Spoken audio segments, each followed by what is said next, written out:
Well, I'm back here with Sagar's English Love Part 3. And the reason for doing this is because Chessbase India has hit 300,000 subscribers. Thank you so much, everyone who supported us, who's followed us, uh, commented on our posts. It's really a tremendous feeling to make these videos. I made part 1 when Chessbase India hit 100,000 subscribers in March 2019. That was a very nice feeling. And then in September 2019, I think roughly around 6 months later, we hit 200,000 mark. And now 6 months later, around 6 months in April 2020, we are in part 3 of Sagar's English Love. And what's this series all about?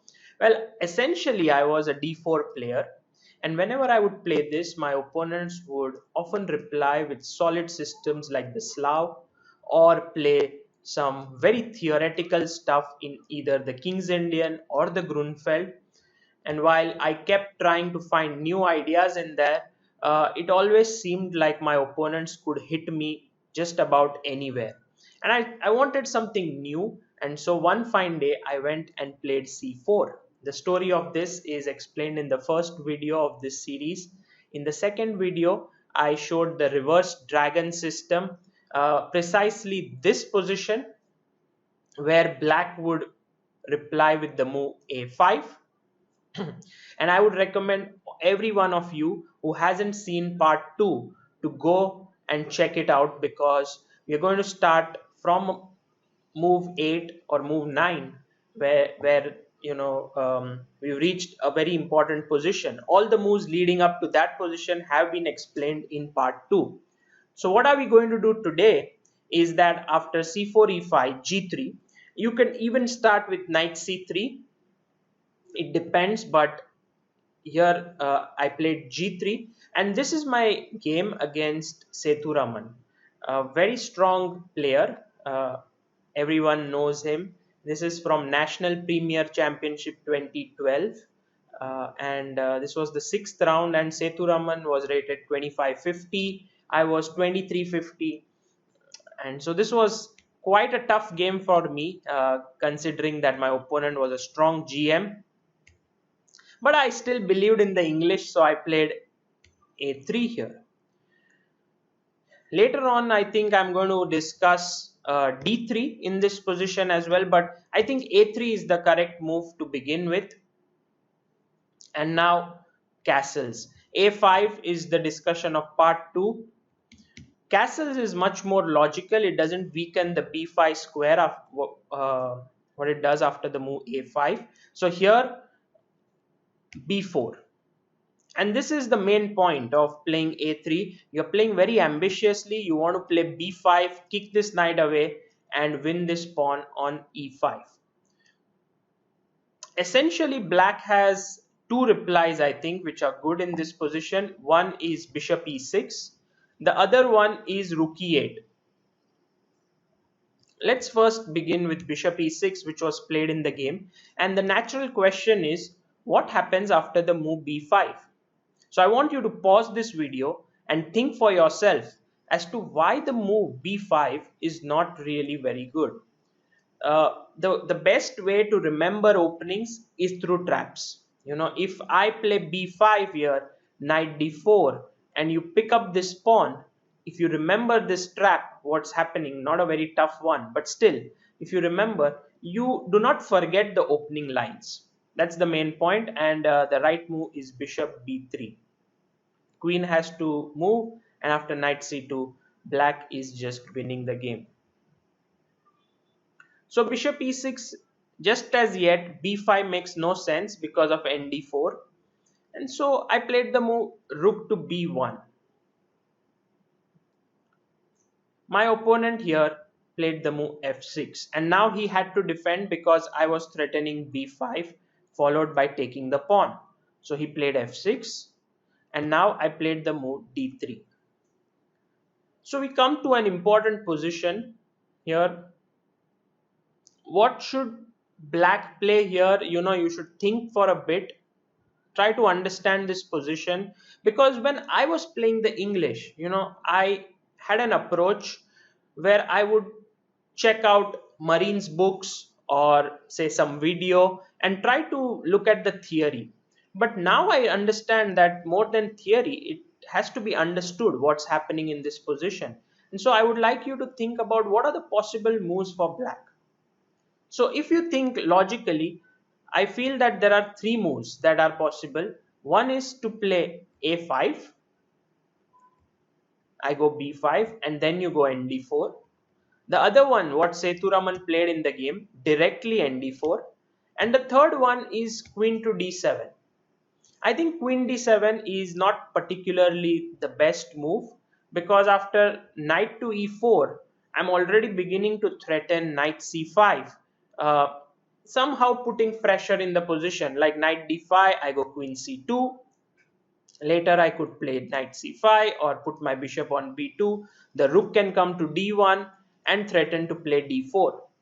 So that's the reason why queen d7, although looks the most natural move in this position, connecting the rooks, may not really be the best. Black must do something forcing in nature, because white's plan in such a position is very simple. He plays his queen to c2, he plays knight e4, knight c5 if possible, he puts his bishop on b2 if required, sometimes on e3, rook d1, and tries for the d4 break. But knight d4 suddenly throws a spanner in the works. Black says to white that you can no longer play normally in this position. I'm already beginning to threaten certain things here. First of all, now a5 would come very strongly, and these moves, which looked quite ambitious, become some targets for the pawns after black plays a5. So here the main move is knight to d2, but in the game I took. Okay, so we'll come to this knight d4 move in a bit. Let's first look at a5, because that was not what happened in the game. I must play b5, and now after knight d4, I'm not really sure as to what is the best way. Everyone plays knight d2 here. The point is to play e3, kick this knight away, put your queen on c2, and then play nde4, bishop b2, and so on. So there's this famous game Carlsen Kramnik here from London 2009, which continued queen c8. Yeah, rook b8 would be bad because of e3, knight f5, queen c2. Already white has a pleasant position. The rook is not so well placed, but queen c8 is better. You're defending this pawn. You can also at some point play bishop h3. Now e3, knight f5, queen c2, rook d8, bishop b2, a4. Carlsen said in the game he was thinking at some point to play a4, but that weakens the b4 square, and it was a decision which he couldn't make in the game whether to play a4 or not. But I think what he did was fine, allowing here black to play a4, rook fc1. Now this is definitely a point to look at. Knight d6 and nde4. And I would recommend you to have a look at this position a little bit deeper, because white has a nice position. It's a complicated position. I would go queen e2, like in the game Kramnik played knight e8, queen e2, and then Carlsen went for the f4 break when still the position was interesting and complex, but Carlsen went on to win this game. ef4, gf4, and so on. So that's the move a5, b5, knight d4, and then you go knight d2. I am also thinking if I could offer you a very clear-cut way to play, and that would be with to take and play knight a4. Now, I don't believe that this gives an advantage to white, but still, it's very simple in nature. Here, bishop d5 looks the best. If you take here, which was played in the game Swidler versus Fedosiev, World Blitz, so it was a blitz game, I think white has a very pleasant position. First of all, this pawn is not easy to defend. You may have to play rook a7, because you want to even keep the a5 pawn guarded. And then I could play bishop b2, threatening here bishop c5, rook fc1, b6. And here Swidler played a very good move. You can pause the video and think for a bit. Actually, it's very nice because after rook into c5, b into c5, queen c2, somehow this position is just lost. White is going to play a4, bishop a3, pick up this pawn. These two bishops here and this one here are going to make black's position a nightmare. But bd5 is the correct move here. And then after knight b6 takes, bishop d5, queen d5, a4, bishop c5, queen b3, takes. Or even if he doesn't take, we reach this position, and I wouldn't say completely drawn. This is interesting. I would play, let's say, rook fe8, rook b2, and say rook e6. I would go f3, king f2, and then slowly start playing, say, g4, h4, rook g1. Try to expand on the king side, although objectively the position is equal, and it shouldn't matter to a practical player as such because there is still quite some play left. I don't say that this is a clearly better line, but I wanted to give you an option. You can take on d4 instead of just playing knight d2. Okay, so Setu played knight d4, and I was well prepared for this game. So I should have, I can play knight d2 here, which is the main move. And now the point of not including a5 and b5 is that black can play c6, blunting this bishop.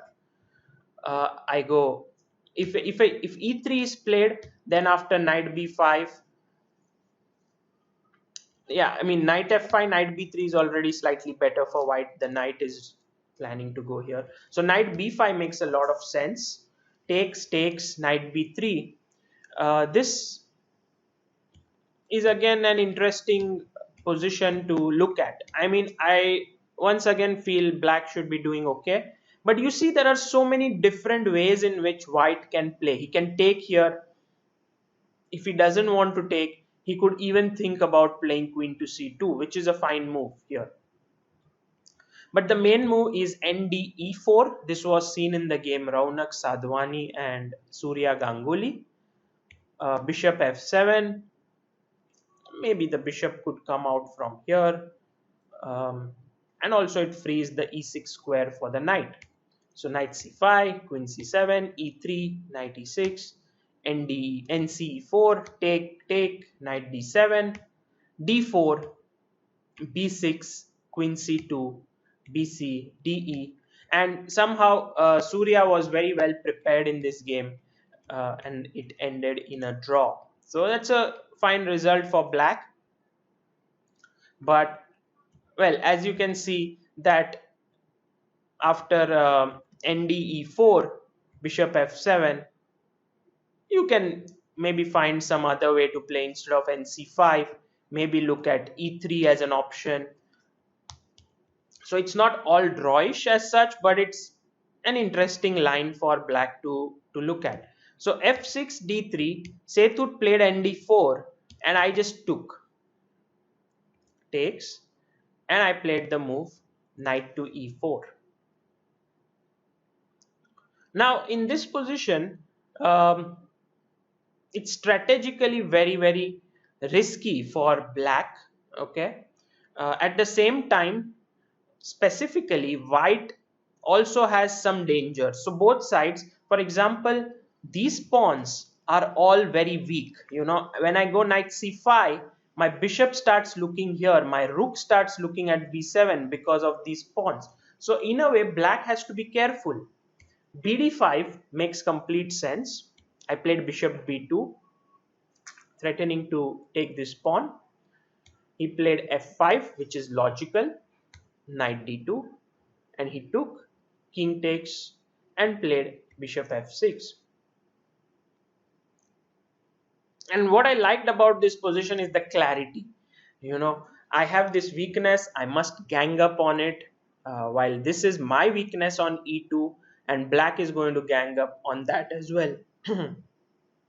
So I played queen b3.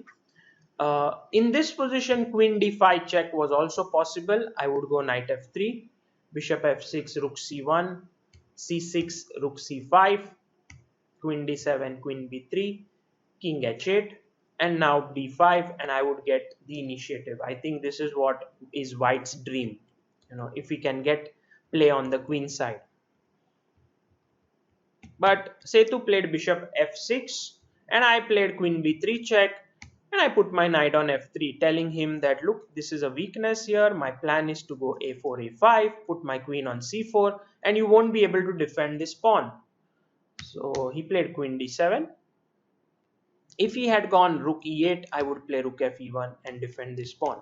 So queen d7, rook c1. Here I think I should propose an improvement over the game. Maybe you can think for a bit.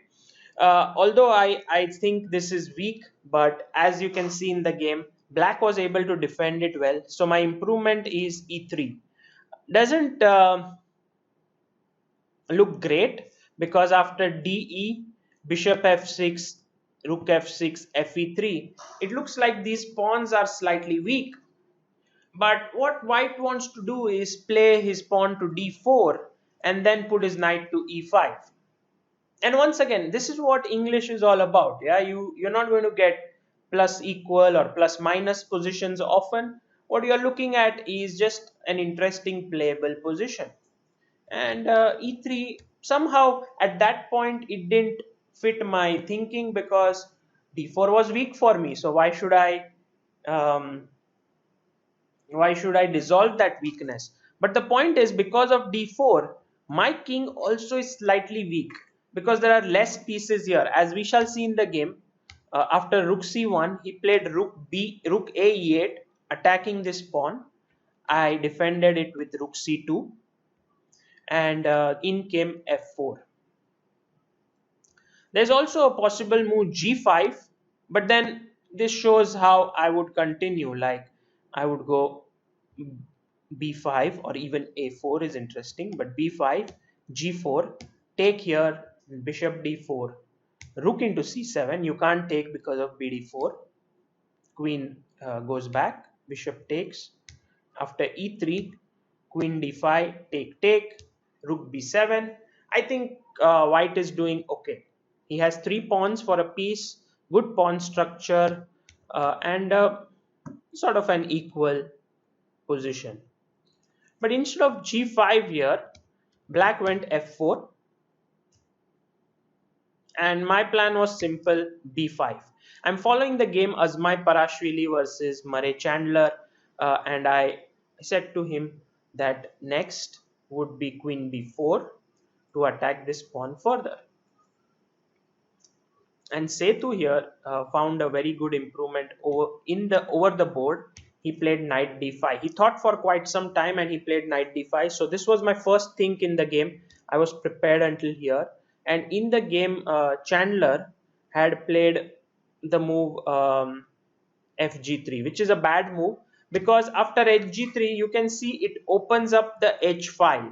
The rook can be very good on that file. So that's what happened in the game. Rook h1 was a very nice move. c6, take, and bishop d4. White went on to win this game.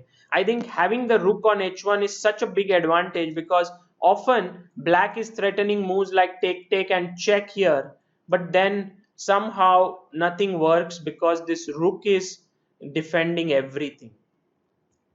So fg3 is premature. Knight d5 is a good move. There is also a possibility of playing g5, but after queen b4, nd5, queen c5, knight c3, take, d4, fg, hg, g4, knight e5. White has a good position here. This was one of my ideas during the game. So knight d5, and now I began thinking, can I take the d4 pawn? Because this was the first move out of my preparation, but I realized that if I took the pawn, bishop takes, knight takes, then after fg, hg, he has knight f4 check, and now my knight is hanging, so I must take and check, And now if my rook was on h1, I would be completely winning. But now I have to go king h1, and after rook f6, this is just mate. I have no way to defend against his mating threat. So this is a very typical attacking idea. So I started thinking on the board, what should I play? Because his threat is very clear. He wants to take, play knight f4 check, and then enter with his queen. I must free up the f1 square, but where to put the rook? So I started thinking like Nimzowitsch and said, is rook h1 possible? Because if he takes, then I get whatever the position what Azmai Parashvili got against Chandler. But turns out that he wouldn't take after rook h1, and so my rook would look pretty misplaced there. Uh, Also, queen c4 was a possible move. Check, queen here, and now this is better than what happens in the game, because here black must accept a draw. He cannot play for a win here in this position. I guess the best move to continue the game is rook to g1, and looks silly, as silly as rook h1, but maybe here I have an option of taking the pawn and dropping back and then having the rook active on the g file. So c6 takes queen a4. At least I have stopped his ideas of take and knight f4 check. So I played rook d1 in the game, which is pretty poor, and I would like you to calculate black to play and win here. He didn't find it in the game, which was very lucky for me, because he was really winning after fg hg knight f4 check. This is the killer move. Check, king f1 check, and here I must go king g1, because after king e1, queen into f3 is curtains. So king g1, and now comes a powerful move, bishop to e5, and after take, rook e5, rook f4, it's just mate. So you can see how this pawn is actually putting away all my pieces on the other side of the board, and I am in trouble. So this game is really very nice, because after fg hg, he played this mistake bishop e5, which gave me another chance, and now I grabbed it with both my hands and put my rook on the open h file. Now I'm very happy. My rook is well placed. So he took on g3. This was his plan all throughout, because now if I take here, then queen f5, even knight e3 check was good, but now he's threatening rook into e2 and queen into f3. I took bd4, and I was very proud of myself. My king is under fire here, but I've taken this very important pawn, and once that pawn is gone, it opens up the board for my pieces there. So here he made a mistake with queen f5. He should have taken rook f3, ef3, and queen f7. When it's a draw in this position, I cannot play for a win. But queen f5 is a mistake, and I would like you to think, what should white play here? Yeah, once again, I am very happy with what I did. Rook to c5, attacking this and not worrying about my king so much.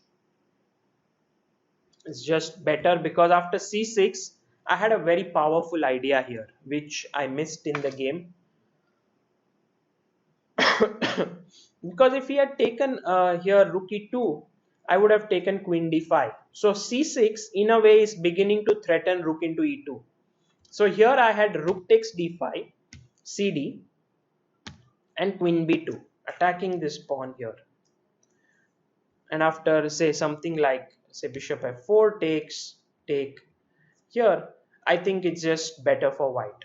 Safe king, extra pawn, everything looks good. So I had this very powerful chance, but I played queen b2, which is not bad. It's still playable. He played queen g4, rook takes d5, which was forced because knight was jumping in, which would have been horrible. So I took. He went back with a check, and notice his very nice decision of putting his bishop on c7, not on b8, because it could anytime pop out and give me a check here, and that's what led to my downfall actually. CD, rook g1, queen h3, king e1. And here I felt like I was winning the game somehow. I have two pieces for a rook. G7 is cannot be defended. And if he gives a check here, I was perhaps all ready to play knight d2 here, or even king d1 seems okay. So that was my plan. But he took on f3, and here I should really have taken on g7 with the bishop. King g8, bishop h8, check, king f7, check. I actually was calculating this entire thing. I couldn't find a clear path, but well, this is just bad because I'm just an exchange down. Yeah, he can take my bishop here, but after ef3, this king is much weaker than this king. So bishop h8 would have been nice, but he played I could have taken on g7 with the bishop, but I took with the rook, which was a blunder. I just missed this move, and that's where Sethu's resourcefulness is clearly seen. I had to go bishop c3 because after king d1, queen f1, this was just mating me. So after bishop c3, d4, bishop a5, check, queen h6 takes. Well, this is just over. I lost on the 41st move and I resigned this game. But I was quite proud of this entire game, especially because he was launching an attack at my king and I was putting pressure on this d4 pawn. It was really a very, very complex battle, and the reason why I showed this entire game to you is to show you how play takes place in the English. And in that sense, this d3 knight d4 line must be taken carefully. You should examine knight d2 here, but if you feel like it, my game with Sethu, I wasn't in a bad position. The improvement which I suggested to you here with the move e3 definitely comes into consideration. You should have a look at it. Now, the other move which I recommended after b4 instead of bishop e6 is rook to e8. And this I like personally for black as well, because now b5 once again doesn't work so well, because after knight e5 I want you to consider what's happening. This is not as bad as bishop e6 line, where it was very clear bishop would jump here and it would be game over. Here there is bishop f6, and the point being, if the knight moves back, you have knight e2 and this rook is hanging. But if you play f4, then after take and rook e5, the position remains interesting. You can explore this if you want to play with white. It's not bad. But I think d3 looks good, and the main plan of this entire idea with rook e8 and bishop f8 is that you want to look directly at this pawn on e2 with knight d4 coming in, and the rook is very well placed. And I like this strategy for black. So I have also tried it with black against Shardul Gagre in National B 2013. Knight d4 is bad now because I can take and play knight b5 and this pawn is loose. But a5, b5, knight d4. And I would draw your attention to the game Aronian versus Irene. Irene Sukandar, one of Indonesia's top players, where Aronian played e3, Irene took, and after a4, Levon played rook c1. And this game is very interesting, can teach you a lot. But I already feel black's position is nice. It's not at all bad, and Levon played it very well. Somehow he got his knight to e4, he exchanged this knight, is just tremendous. He got his queen in with the knight, and he managed to create a deadly attack on the black king. So to rook e8, my suggestion is to just go d3, not rook b1, but d3, and then bishop f8, just play bishop b2, and eventually just let him take on f3 and get a playable position. Now, over the years, when I looked at this system after a3 castles, I have come to realize, as we did in the game against Sethuraman as well, that b4 presents black with lot of opportunities to play a5, knight d4. When the queen side is weak, you know, he can play a4, fix this weakness, fix this square. So my initial excitement towards the queen side expansion was very great, but slowly I began to think whether it's necessary. You know, why can't I just play d3 here? Just play simple chess, and I would recommend this to all the people out there who want to play just a simple game of chess, do not want to take stress, because when your opponent plays bishop e6, you play bishop e3, and this is the strategy that has been used uh, by none other than Kramnik in his games. So he has, so you can start with d3 here, or I would say a3 is also interesting because you give your opponent a chance to go wrong with a5, and then you can go to the part 2 of the part 2 video.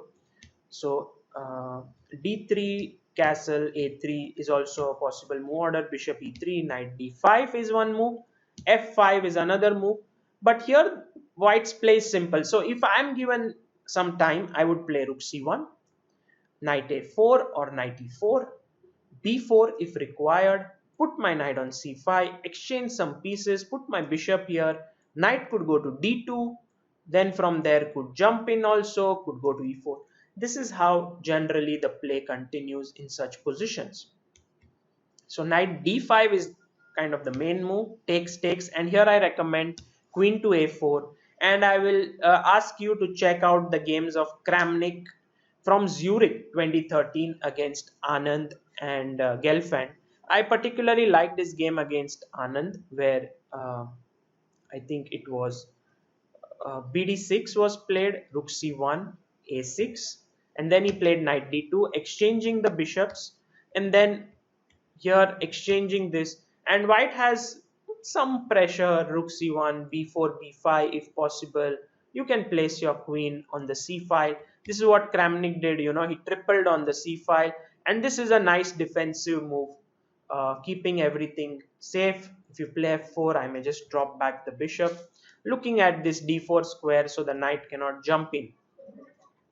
So uh, this is what I recommend you to play, that in this position begin with a3. If a5, check out video 2, part 2 of this series. If a3 castles, you go d3, bishop e3, rook c1, stress-free approach. Yeah, that's how I call it. If you want to take some stress, then you go b4, and then you black has two moves, bishop e6 or rook e8. We know that to rook e8 you can go d3, bishop f8, bb2, and then there's this game Aronian Irene. If he goes bishop e6, then you go rook b1, because you know that his knight is, if you push him, he comes to d4 and then creates this problem. So you stop it with rook b1. F6 is the most logical move, and then d3. And now this is the key position. Queen d7 is not so good because of knight e4, knight c5 ideas. A5 is one move, which a5, b5, knight d4, where I showed you the game Carlsen Kramnik. And I also gave you an option to take on d4, take here, and we saw this game Swidler Fedosiev. Of course, bd5 was a better move there. And here knight d4 is what Setu played, and knight d2 is the main move.